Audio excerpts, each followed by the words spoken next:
দেখো এখানে কুমড়ো শাক বসাবো, 5 ফোড়ন সম্বাদ দিয়ে দিয়েছি। আজকে একটু কুমড়ো শাক করবো। দেখো আলু বেগুন কুমড়ো দিয়ে দিয়েছি, এটা একটু ভাজা ভাজা হোক, তারপর কুমড়ো শাকটা দেবো। আর এখানে ভাত হচ্ছে। এই দেখো এখানে কুমড়ো শাকটা কেটে নিয়েছি। আজকে ভাবলাম যে একটু নিম বেগুন করবো, কেননা তেতো সুগার তো, তেতো খেতে হবে। নিম পাতা পেরেও আনলাম গাছ থেকে কচি কচি দেখে, কিন্তু আজকে ইলিশ মাছ নিয়ে এসছে। দেখো নাতনি তো ইলিশ মাছ খায় না, তা ওর জন্যে আবার চিংড়ি মাছ এর মধ্যেই দিয়ে দিয়েছি। এটা পোস্ত দিয়ে অল্প একটু সর্ষে বাটা দিয়ে ইলিশ মাছ আর চিংড়ি মাছ একসাথেই করে দিয়েছি।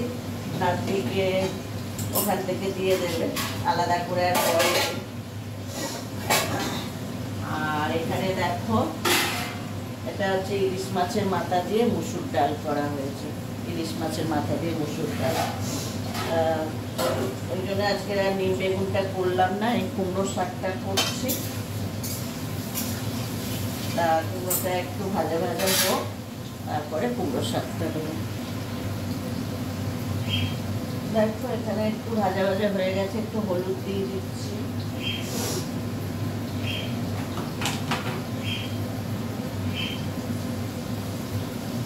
নাতনি এখন একটা মাছ খেতে চাইছে না, জানো, কোনো মাছ খেতে চাইছে না, একমাত্র চিংড়ি মাছ ছাড়া। কোনো মাছ না খেলে হয়?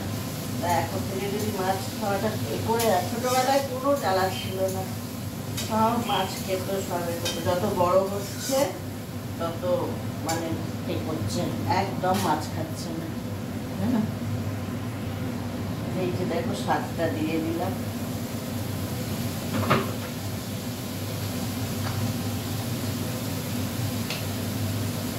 একটু নুন দিয়ে দিলাম।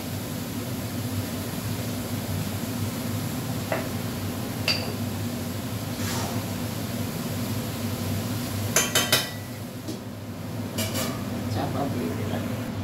দেখো এখানে সর্ষে পোস্ত বাটা আর এর মধ্যে একটু কাঁচা লঙ্কাও বেটে দিয়ে দিয়েছে, এটা দিয়ে দিলাম।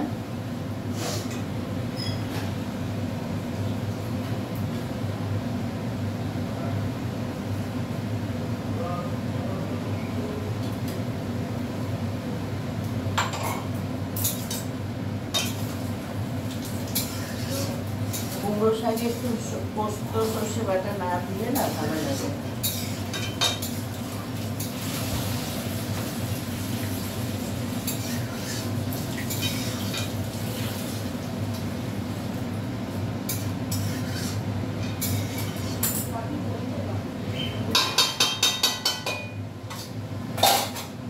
একটু চাপা দিয়ে রাখলাম।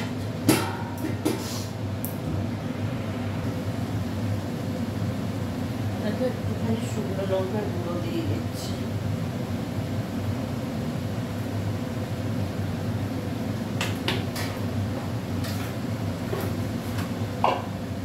আর একটু চিনি দিয়ে দিলাম।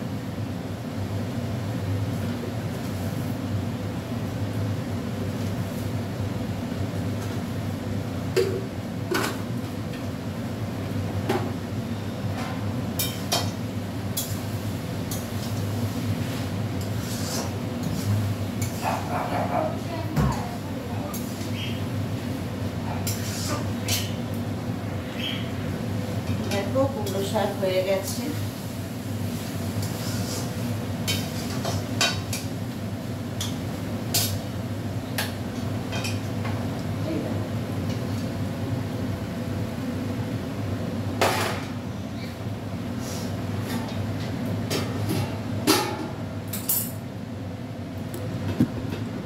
চলো আজকে ব্লগটা যদি তোমাদের ভালো লাগে তোমরা লাইক করো, শেয়ার করো, কমেন্টস করো। আর যারা এখনও সাবস্ক্রাইব করোনি প্লিজ আমার চ্যানেলটিকে সাবস্ক্রাইব করে দিও, করে পাশে থেকো। চলো।